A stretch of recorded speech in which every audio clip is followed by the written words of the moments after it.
Welcome back once again in programme सुबह का सितारा।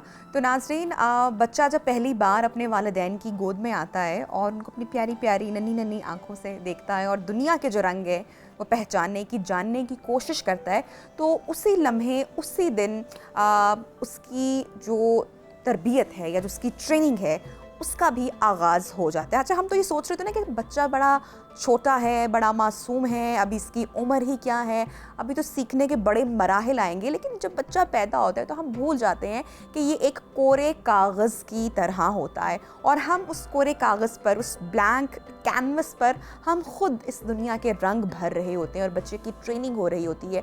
और बच्चा पहली सीखता नहीं है, वो ही स्टार्ट मिमिक तो अपने पेरेंट्स को वो मिमिक करता है, उनको देखता है, यानी कि उनकी नकल करता है। तो वो वही रवैये अडॉप्ट करता है, वो वही चीज़ें, वही बातें अडॉप्ट करता है जो वो अपने एनवायरनमेंट में देख रहा होता है। इसमें कोई शक नहीं है कि बच्चों की जो पहली तरबियत गाह होती है वो माँ की गोद होती है, लेकिन इसके अलावा जो हमारे स्कूल्स हैं उनका भी बड़ा अमल दखल होता है बच्चों की एजुकेशन के हवाले से, उनकी तरबियत के हवाले से। आज के दौर में जहाँ पर इतनी गहमा गहमी का आलम है और इतनी सारी ऑप्शंस मौजूद हैं, बहुत ब्लेम भी किया जाता है पाकिस्तान के स्कूल के एक निज़ाम को, तालीमी निज़ाम को, एजुकेशन सिस्टम को। वहीं पर पेरेंट्स इस कंसर्न में दिखाई देते हैं कि बच्चों के लिए अच्छा स्कूल कौन सा होना चाहिए। बहुत सारी छोटी छोटी बातें जिनको मद्देनज़र रखना बहुत ज़रूरी है। आज हम उसी पर बात करेंगे कि बच्चों की तालीम और तरबियत के हवाले से, क्योंकि दोनों चीज़ें आई थिंक कि बड़ा गहरा इनका ताल्लुक़ है। जहाँ पर बच्चे स्कूल से तालीम हासिल कर रहे होते हैं, वहीं उनके घर में उनके माँ बाप उनकी तरबियत भी कर रहे होते हैं। अगर दोनों में से किसी एक जगह पर भी लैक है तो बच्चे की आई थिंक आपको पर्सनालिटी में एक डिफरेंस नज़र आएगा। फिर ना माँ बाप स्कूल वालों को ब्लेम कर सकते हैं और जो स्कूल वाले हैं ना वो फिर माँ बाप को कुछ कह सकते हैं। बहरहाल, हमारी जो आज की एक्सपर्ट मौजूद हैं हमारे साथ, आज हम उनसे जानने की कोशिश करेंगे बच्चों की तालीम के हवाले से, हमारे स्कूलिंग सिस्टम के हवाले से। हमारे साथ मारूफ एजुकेशनिस्ट अमरीन अस्करी साहिबा मौजूद हैं। She is a trainer also and a principal too. अस्सलाम वालेकुम and a very good morning Amreen साहिबा, कैसी हैं आप? वालेकुम सलाम and thank you so much. और मैं बिल्कुल ठीक हूँ। अच्छा अमरीन साहिबा, सबसे पहले तो ये कि वो बड़ा पेरेंट्स के लिए मुश्किल थोड़ा सा होता है लम्हा या ये डिसाइड करना जब आपका बच्चा स्कूल गोइंग होता है। आजकल के पेरेंट्स बहुत अवेयर भी हैं, बहुत कंसर्न भी हैं बच्चों की स्कूलिंग को लेकर। कैसे स्कूल का इंतखाब करना चाहिए जब हमारा बच्चा स्कूल गोइंग हो, या प्री स्कूल की, आजकल तो प्री स्कूल का कॉन्सेप्ट है, तो क्या खासियत होनी चाहिए उन प्री स्कूल्स में? सबसे पहले ये तो सबसे में पेरेंट्स की लाइफ में सबसे इम्पॉर्टेंट मरहला ये होता है कि कब हम बच्चों को एक सही स्कूल में दिखाएं, लेकर जाएं, और उस वक्त सही चॉइस और राइट स्कूल जो है चूज़ करना सबसे इम्पॉर्टेंट, ठीक है। और जैसे आपने शुरू में बड़ी खूबसूरत बात की कि बच्चे जो हैं वो बिल्कुल ब्लैंक पेपर की तरह होते हैं और वो पेरेंट्स ने ही रंग भरने हैं उसके अंदर, उसके बाद बाकी दुनिया आती है। सो पेरेंट्स के लिए सबसे पहले जो सबसे इम्पॉर्टेंट चीज़ है कि पहले स्कूल का खुद सर्वे करें। जब आपको पता है कि 6 मंथ्स के बाद मेरे बच्चे ने स्कूल जाना है, सो आपको स्कूल में सर्वे करना पड़ता है, जाके चेक करना पड़ता है। और जो मोस्ट इम्पॉर्टेंट थिंग है कि टीचर्स और प्रिंसिपल, जो एडमिनिस्ट्रेशन है, वो कैसे डील कर रही है। आजकल आपने देखा होगा हर गली में स्कूल है, हर जगह स्कूल ओपन हो गए हैं, ठीक है, वो भी स्टडीज़ दे रहे हैं, लेकिन आपको लगता है कि वो सही तालीम सही ट्रैक पे लेकर जा रहे हैं, ये चीज़ जानना बड़ा सख्त ज़रूरी होता है। और जो मैंने आजकल एक चीज़ बहुत ज़्यादा नोटिस की है कि डेफिनेटली जो हालात जा रहे हैं, पेरेंट्स के लिए अफोर्ड नहीं कर पाते हैं कि जी हम बड़े स्कूल में जाएं, लेकिन still it's about your child future. आपने अगर सही स्कूल सेलेक्ट नहीं किया, चाहे आप कुछ भी करते रहें, ठीक है, होम आपके घर में भी तरबियत सारी साथ साथ चलती है, लेकिन अगर आपका सही इंतखाब नहीं है आपके स्कूल का, तो आपके फ्यूचर बच्चे का खराब होता है। आजकल क्यों है अमरीन साहिबा, बड़े स्कूल, खासकर आपने ये वर्ड बोला, बड़ा स्कूल क्या होता है? बड़ा स्कूल क्या वो होता है जहाँ पर बहुत भारी भरकम फ़ीसें अदा की जाती हैं? और क्या गारंटी है कि जहाँ पर भारी भरकम फ़ीसें अदा की जाएंगी, या जो बड़ा स्कूल होगा, या जिसका नाम बन गया होगा, या जो ब्रांड बन गया होगा, वही आपके बच्चे को अच्छी तालीम दे सकता है? आई रिमेंबर कि हमारे टाइम पे, या जो हमारे पेरेंट्स बात करते हैं कि सरकारी स्कूलों का भी मायार कितना खूबसूरत और कितना ज़बरदस्त हुआ करता था, असातिज़ा कितने कमाल के हुआ करते थे। या हम क्यों उस स्टैंडर्ड से इतना नीचे आ गए हैं कि सरकारी स्कूलों पर या जो सस्ते स्कूल हैं वहाँ पर माँ बाप भेजते हुए हिचकिचाते हैं, या महंगे और बड़े नामों वाले स्कूल में जाना ही पसंद किया जाता है और एक दौड़ लगी हुई है? देखिए, पहले तो प्राइवेट स्कूल्स का तो पहले नाम ही नहीं होता था ना, जैसे आपने गवर्नमेंट स्कूल्स की बात की, पहले होते ही गवर्नमेंट स्कूल्स थे और उनका म्यार भी बहुत ऊंचा था और वो जो उस ज़माने के लोग पढ़े हुए आज तक उनका नॉलेज को मैच नहीं कर सकता। They still have same knowledge. अगर आजकल के आप देखें बच्चों में वो नॉलेज नहीं है, वो चीज़ नहीं है। उन लोगों ने हिस्ट्री भी पढ़ी, हाल ही अपनी हिस्ट्री नहीं पढ़ी, उन्होंने पूरी दुनिया की हिस्ट्री पढ़ी हुई है, जैसे हमारे बुजुर्ग हमें बताते हैं। जब से ये प्राइवेट स्कूल्स आना शुरू हुए, ये कॉन्सेप्ट गवर्नमेंट का ख़त्म होता चला गया और दूसरी तरफ कहीं ना कहीं उनका स्टैंडर्ड बिलो होता चला गया। आई डोंट नो ये क्या रीज़न हुई। अब जो आपने बड़े स्कूल की बात की, अक्सर पेरेंट्स कहते हैं हमने बड़े स्कूल में करवाना। बेसिकली उन्होंने एक अपना स्टैंडर्ड सेट कर दिया। वो एक कन्वेंशनल स्टाइल से हट के स्टडीज़ को लेकर आए, कॉन्सेप्ट्स को लेकर आए, एक्टिविटी बेस को लेकर आए, जो कि आजकल जाहिर सी बात है इंटरनेशनली कॉन्सेप्ट्स आ गए हैं। अब वो रोड सिस्टम नहीं रहा, अब वो लेक्चर सिस्टम नहीं रहा। अब बाकी स्कूल्स में जिनको वो भी बहुत अच्छा काम कर रहे हैं, डेफिनेटली हायर एजुकेशन सिस्टम कुछ ना कुछ काम तो कर ही रहा है, लेकिन एक चीज़ जो मुझे डिफरेंस नज़र आना शुरू हुआ वो यही था कि कॉन्सेप्ट्स के ऊपर नहीं बात की जाती। टीचर लेक्चर दे रही हैं, उसके बाद क्वेश्चन आंसर शुरू हो जाते हैं, आप लिख लो, कॉपी कर लो, उसके बाद याद कर लो। सो जो डिफरेंस आ जाता है, जिसको बड़ा स्कूल कहा जाता है, बेसिकली उन्होंने एक अपना स्टैंडर्ड सेट कर दिया और आपने देखे कि कहीं ना कहीं हमें वो चेंज नज़र आता है। यही चीज़ हम दूसरे स्कूल्स में भी लाने की कोशिश कर रहे हैं कि जहाँ पे हम उस कॉन्सेप्ट को लेकर आ रहे हैं, कॉन्सेप्चुअल बेस्ड लर्निंग को। लेकिन स्टिल अगर मैं एक आपको बताऊँ, जो मुझे पेरेंट्स के साथ एक तरह से बड़ी काउंसलिंग करनी पड़ती है कि वो अभी तक इस सिस्टम को अडॉप्ट नहीं कर पा रहे हैं। उनको लगता है कि नहीं, जो कॉपी वर्क होता है वही सारा काम होता है। एक्टिविटीज़ को वो इतना, मुझे लगता है कि इतना समझते नहीं कि इससे क्या फ़र्क पड़ता है। जब से फोटोकॉपी की शॉप्स भी स्कूल यूनिवर्सिटीज़ में आना शुरू हुई हैं, हमारा बहुत नुकसान हुआ है। मेरी बहन जब मास्टर कर रही थी और साइकोलॉजी की स्टूडेंट थी, so my father told her कि उन्होंने चूँकि सोशियोलॉजी में मास्टर किया हुआ था अपने टाइम पे, सो उन्होंने कहा कि मेरा भी एक सब्जेक्ट था साइकोलॉजी का, उसमें सोशियोलॉजी में होगा उस टाइम पे, तो उन्होंने कहा मैं आपको उसके नोट्स प्रोवाइड करता हूँ। और हमारे टाइम पे तो आपको पता है कि फ़ोटोकॉपी शॉप्स पे आप जाके सारी क्लास सेम प्रिंट करवा रही और उसी से हम कर रहे हैं, रट्टा सिस्टम भी है उसमें, हर चीज़ भी है।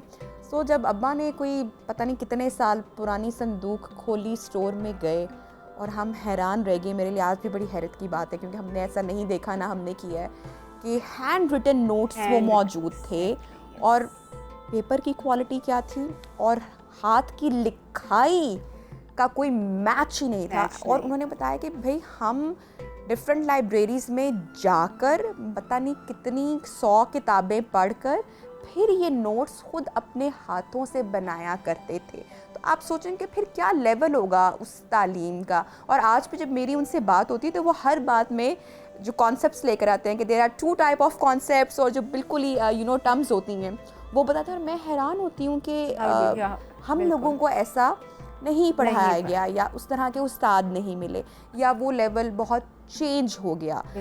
सो ये एक बड़ा नुकसान मेरे ख्याल से कि हमने या हमारी जनरेशन ने उठाया है।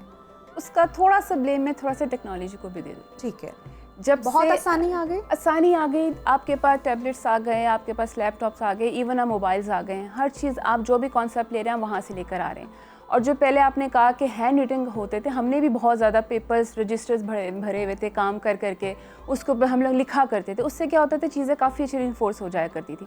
अब लिखने का सिस्टम ऑलमोस्ट ख़त्म हो गया है। अगर आप बच्चे से भी बात करते हैं तो वो कहते हैं कि नहीं मैंने इसके ऊपर काम कर लिया, या जैसे जितने भी इंटरनेशनल स्कूल्स हैं वो इस रिटन कॉन्सेप्ट को भी कहीं ना कहीं ख़त्म करते जा रहे हैं। आपका ये बैक सिस्टम ख़त्म करते जा रहे हैं। ठीक है, उससे आगे इम्प्रूवमेंट आ रही है क्योंकि हमने ज़माने के साथ चलना है और इंटरनेशनली ये चीज़ें चल रही हैं। लेकिन समहाउ जो नुकसान हो रहा है वो हो रहा है कि जो दोज हु कांट अफोर्ड वो उसको जाके मैच नहीं कर पाते हैं।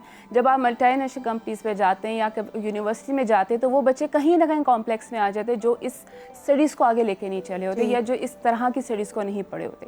मसला वहाँ पर आ जाता है। सो ये जो सिस्टम है कि जो बड़ा और दरमियान का और जो स्ट्रीट में आपके स्कूल खुले में, ये डिफरेंस इसी वजह से आ रहा है। और इसलिए जो पेरेंट्स स्पेशली परेशान रहते हैं कि फिर हम कहाँ पे कराएं।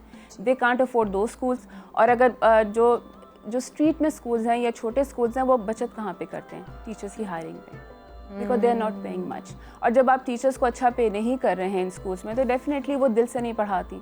उनका मकसद सिर्फ यही होता है, बर्डन है, बहुत मुश्किल जॉब है। अगर देखिए टीचिंग इज़ अ पैशन, ये एक स्किल है, पैशन है। ठीक है, बहुत से कम लोग हैं जो इसको एज अ पैशन काम कर रहे हैं। कहीं ना कहीं उनके अंदर होता है कि हम we have to earn something, और जब उनको नहीं कुछ मिल रहा होता तो उनका एक दिल भी नहीं लगता और वो सिर्फ एक टाइम पास करने की कोशिश करते हैं, विच आई हैव ऑब्जर्व। सो अगर आप थोड़ा सा, और ये भी तो देखें ना अमरीन साहब, हमने अक्सर बात सुनी है ना कि अगर किसी पर क्राइसिस आया है और कोई शख्स बहुत पढ़ा लिखा नहीं है तो उसको जो सबसे पहला मशवरा दिया जाता है कि मुश्किल टाइम है तो आपको अब this is the right time to start a job, चलो आप किसी आसपास के स्कूल में देखो, वहाँ पे टीचर आप लग जाओ। यानी कि टीचर बनना या टीचिंग का जो शोबा है कि जैसे कि आप बात करेंगे पैशन के साथ होता है, ये एक बड़ी रिस्पॉन्सिबिलिटी की एक जॉब है, आपने एक पूरी जनरेशन को तैयार करना है। सो ऑब्वियसली हमारे यहाँ बहुत ही अंडररेटेड जॉब है। अभी भी है, अभी भी, लेकिन अब वो रही नहीं। एक टाइम था जैसे आपने कहा कि लोग कहते तो कुछ नहीं आते तो टीचिंग कर लो, इस प्रोफेशन में टीचर, लेकिन अब टाइम चेंज हो गया है, इसमें बहुत ज़्यादा रिसर्च आ गई है, मेथोडोलॉजी हैज़ चेंज। मैंने जैसे कहा कि कॉन्सेप्चुअल बेस्ड लर्निंग आ गई है, स्टूडेंट सेंटर क्लासेस आ गई हैं। अब वो नहीं रहा कि टीचर ही 20 मिनट बात कर रही है उसके बाद वो काम करवा रही है। अब वो बच्चों की जब तक इन्वॉल्वमेंट नहीं है, जब तक आप बच्चों को बीच में इन्वॉल्व नहीं करते, ये चीज़ नहीं हो सकती। और अगर ट्रेन टीचर नहीं है, अगर उसको बैकग्राउंड ही उसका टीचिंग का नहीं है तो she can't handle these things, फिर आप फ्यूचर पर बात। अच्छा अमरीन साहब, यहाँ पे मैं थोड़ा सा ब्लेम मैं पेरेंट्स को भी करना चाहूँगी, क्योंकि हम बहुत ब्लेम करते हैं ना हमारे तालीमी निज़ाम को पाकिस्तान में और स्कूल सिस्टम्स को। स्कूल माफिया टर्म हम यूज़ करते हैं, हर गली मोहल्ले में घरों में स्कूल बन गए। ये बातें बहुत आप भी सुन रही हैं, हम भी सुन रहे हैं और हम फैक्ट्स जान भी रहे हैं। लेकिन उन पेरेंट्स का क्या जो कि एक अपने ऐसे बच्चे को भी आफ्टर स्कूल ट्यूशन भेज देते हैं, अकेडमी भेज देते हैं जिसकी उसको ज़रूरत भी नहीं है। अब वो पेरेंट्स भी नहीं रहे जो बैठकर अपने बच्चों को स्टडी करवाया करते थे या वक्त दिया करते थे, तो बच्चा भी बर्डन हो रहा है, एग्जॉस्ट हो रहा है। पहले स्कूल का प्रेशर, फिर कारी साहब का प्रेशर, फिर आपने जो कुछ स्कूल में किया वो फिर आपने पूरी शाम तक आपने अपने एकेडमीज़ या ट्यूशन जाना है।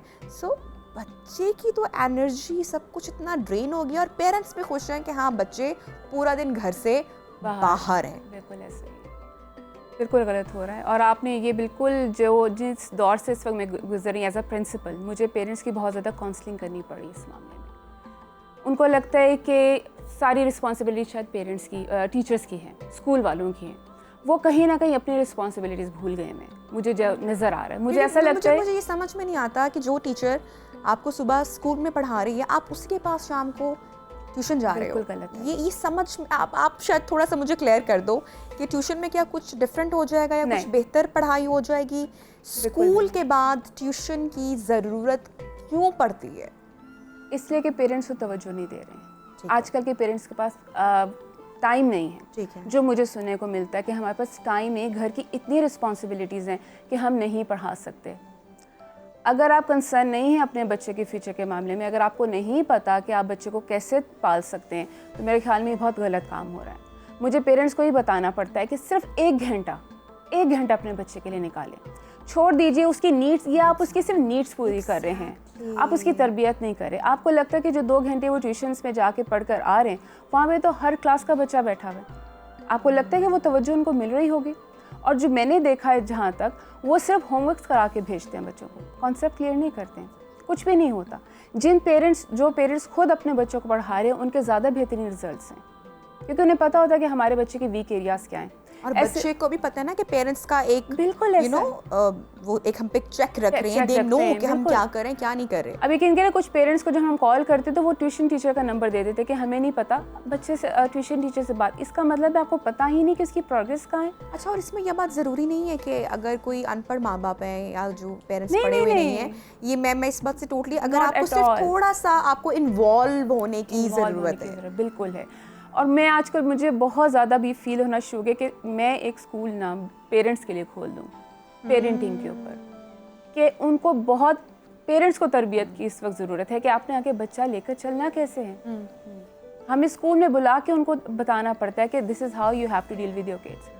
आपको टाइम मैनेजमेंट आनी चाहिए, आपको खुद पता होना चाहिए कि बच्चा जब घर आ रहा है हमें कितना उसको टाइम देना है, कितना उसको रिलैक्स करना है। अच्छा, एक सवाल मैं पूछना चाहूँगी on behalf of all the parents, और मेरे लिए भी आई एम श्योर कि सीखने का मौका मुझे मिलेगा। किस एज में आपको ऐसा लगता है कि बच्चों की प्रॉपर एकेडमीज या उनकी जो हेल्प है वो स्टार्ट होनी चाहिए? क्योंकि ये एक ये क्लास है, अब बड़ी क्लास है, it's a bigger class, bigger grade, तो अब बच्चों को अगर हेल्प मिले तो उनके कॉन्सेप्ट्स या उनको हेल्प इस टाइम पे चाहिए होती है। और ऑब्वियसली हमारे टाइम से लेकर अब तक की जो बहुत सारी चीज़ें हैं वो तब्दील भी हो चुकी हैं। राइट टाइम कौन सा है? क्योंकि मैं तो देखती हूँ कि 1 ग्रेड का बच्चा भी, केजी का बच्चा भी, उसको भी पढ़ाने के लिए या तो घर में आ रहे हैं या वो बच्चे बाहर जा रहे हैं। So what is the right age और कौन सी क्लास है जिनके बच्चों को बाहर सपोर्ट की थोड़ी सी ज़रूरत आप समझते हैं? नहीं, वो आती है, बिल्कुल आती है, क्योंकि पेरेंट्स एक हद तक पढ़ा सकते हैं ना, उसके बाद स्टडीज़ बहुत ज़्यादा एडवांस हो गई है, हम उस तरह से उनको नहीं लेके जाते। एक O लेवल्स आ जाता है जब उनको ज़रूरत पड़ती है, और दूसरा जब 9th-10th के एग्जाम्स आते हैं। अच्छा, आप समझती हैं कि 8th क्लास तक बच्चों को एकेडमी या ट्यूशन की ज़रूरत? मेरा नहीं ख्याल। देखिए, एक दफ़ा आपने देखिए, मैंने अपने बच्चों को कभी ट्यूशन्स नहीं भेजा। वजह क्या थी कि I have given them time, वो एक प्रॉपर टाइम। आप जब एक दफ़ा उनकी रूटीन बना देते हैं, एक दफ़ा उन्हें पता होता है कि हमने खुद डील करना है, वो उस ट्रैक पर आ जाते हैं, उन्हें ज़रूरत ही नहीं पड़ी। देन यू कि कौन सा टाइम हमारा है जहाँ तक मेरी हेल्प हो सकी मैंने की है, हमेशा से की है उनकी हेल्प। अब तो आप अगर गूगल सर्च करें, सारे कॉन्सेप्ट्स हैं वहाँ पे, और बहुत बेहतरीन तरीके से पढ़ाए हुए हैं।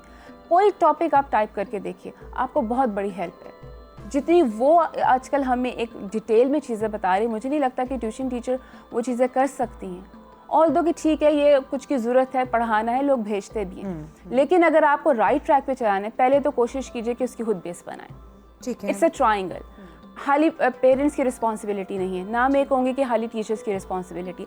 लैग कहाँ करता है बच्चा? जब एक तरफ से चीज़ पढ़ के आते, दूसरी तरफ तवज्जो नहीं हो रही, जो पेरेंट्स तवज्जो नहीं कर रहे। और जो मैंने देखे कि जो पेरेंट्स बहुत ज़्यादा कंसर्न होते हैं कि नहीं हम सही, उनके बच्चों की प्रोग्रेस भी बहुत ज़्यादा डिफरेंट होती है। उन्हें पता है कि स्कूल में भी हम पे वॉच है, घर पे भी वॉच है। लेकिन जिन पेरेंट्स ने और ऐसे पेरेंट्स को हम नेग्लेक्टेड पेरेंट्स कहते हैं, जिनको फिक्र, वो अपने स्ट्रेस में, अपने कामों में, अपनी चीज़ों में इतने बिजी होते हैं कि उनको आइडिया नहीं होता कि उनके बच्चे की तरबियत क्या हो रही है, उनकी प्रोग्रेस क्या जा रही है। थोड़ी सी वो एफर्ट आपको करनी पड़ती है। और ये पता है, ये डिसीजन ये पेरेंट्स का है, ये कोई आके आपको लोग हमेशा सारी ज़िंदगी याद रखेगा, आप पर तनकीद करेंगे। मेरी बेटी वो एडजस्ट नहीं हो पा रही थी स्कूल में अभी रिसेंटली, और छोटा ग्रेड था, सो बहुत अपसेट और स्लीप इश्यूज़ और मूड स्विंग्स और होमवर्क नहीं फॉलो कर पा रही, नहीं समझ पा रही कॉन्सेप्ट। सो मुझे सबने कहा कि कोई बात नहीं, इसको रिपीट करवा लेंगे, बर्डन मत करो। और मैंने हर बच्चे को तो बिल्कुल भी बर्डन नहीं किया, लेकिन वो सारा बर्डन मैंने अपने ऊपर लिया, क्योंकि I started giving her time. और मुझे सबने कहा कि तुम क्यों इतना बर्डन अपने ऊपर ले रही हो, इट्स ओके।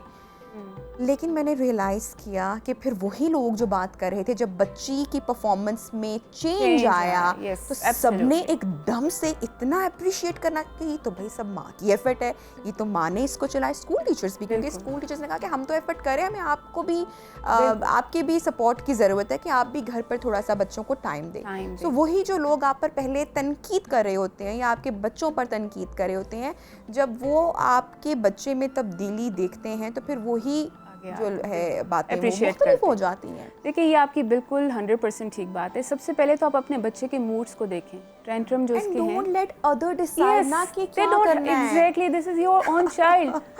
अब अक्सर पेरेंट्स यही कहते हैं मुझे कि जी घर वालों की तरफ से बड़ा प्रेशर है। क्यों है? आपका अपना बच्चा, यू हैव टू डील। और सबसे बड़ी बात कि अगर जैसे आपने कहा कि उसका दिल नहीं लग रहा था उसका स्कूल जाने का, तो आप पहले बच्चे से बिठा के उसे काउंसलिंग तो करें। आप उसे पूछिए तो उसे क्या रीज़न है, कहाँ वजह आ रही है। ऐसे पेरेंट्स नहीं पूछते हैं। हाली उनकी नीड्स पूरी करना पेरेंटिंग नहीं होती कि आपने उनको स्कूल भेजा, खाना खिला दिया, कपड़े बदल दिए, ये पेरेंटिंग नहीं है। पेरेंटिंग ये है कि आप उनकी तरबियत, उनके मूड्स, उनके देखें तो उससे कहाँ उनकी नीड्स हैं। बहुत से बच्चे अपनी चीज़ें शेयर नहीं करते हैं। अगर उसका कहीं पे, मैं आजकल बहुत से बच्चों की काउंसलिंग कर रही हूँ, जो मुझे पता चलता है कि वो स्कूल नहीं आ रहे हैं, क्या रीज़न है, आप पूछिए उनसे बिठा के। क्लास में कोई बुलिंग हो रही है, बच्चे बहुत सी चीज़ें फील करते हैं, लेकिन they don't know how to express that, और parents don't ask such things. आपको बच्चे के मूड्स को क्यों नहीं पता चल रहा, वही हमें ही डील करने हैं, किसी बाहर के बंदे ने नहीं करने। हम नाराज़ होते हैं, हम परेशान होते हैं, हमारे पास फ्रेंड्स होते हैं, लेकिन उनको पूछने वाला नहीं होता। तो सबसे पहले तो इम्पॉर्टेंट है कि आप बच्चे को खुद एक्सप्लोर करें, उसके वीक एरियाज़ और उसके स्ट्रॉन्ग एरियाज़ को देखें। ये डिस्कशन जाके आप प्रिंसिपल से करें, आप उसके टीचर से करें कि ये इसकी वीक एरियाज़ हैं। क्योंकि पेरेंट्स जब टीचर वीक एरियाज़ की बात करती है, मैंने ये देखा, तो पेरेंट्स एक्सेप्ट नहीं करते, नहीं कहते, डिनाइल में चले जाते हैं। बिल्कुल कहते नहीं, हमारे साथ तो बिल्कुल ठीक है, ये हो ही नहीं सकता। सो ये चीज़ें अपने बच्चे को एक्सप्लोर करना, उसको देखना कि उसके क्यों ये इसके देखें, हाइपर एक्टिव बच्चे आ जाते हैं, इंट्रोवर्ट बच्चे होते हैं, अटेंशन सीकर्स बच्चे होते हैं, एक क्लास में मिक्स एबिलिटी बच्चे हैं। टीचर अगर उन चीज़ों को लेकर चल रही है तो पेरेंट के पास तो एक बच्चा है, आप अपने ही बच्चे को नहीं जान सकते। करेक्ट। सो हमें कॉल्स करके के पेरेंट्स को बुलाना बच्चों पड़ता की है। जो स्ट्रेंथ है और जो वीकनेस है वो पेरेंट्स से बढ़कर कोई नहीं जान नहीं सकता। जान सकता है। बिल्कुल। और जो वक्त पेरेंट्स अपने बच्चों को दे सकते हैं for their studies, I think वो कोई और शख्स बाहर से उतनी तवज्जो कोई नहीं नहीं दे सकता। अमरीन साहिबा, थैंक यू सो मच, आपने हमें ज्वाइन किया इन प्रोग्राम। और अभी हमारा बड़ा एक इम्पॉर्टेंट चैप्टर जो है वो डिस्कस बाकी करना रह गया। मैं ज़रूर आना चाह रही थी कि जो रट्टा सिस्टम हमारे यहाँ हमारे सिस्टम में है वो क्यों है, कब से चला आ रहा है और उससे हम कैसे निकल सकते हैं। इस पर तो एक अलग से सेगमेंट आई गेस हमें डिज़ाइन करना पड़ेगा। बहरहाल ब्रेक लेते हैं और ब्रेक के बाद प्रोग्राम में सेगमेंट्स को आगे बढ़ाएंगे। Stay with us.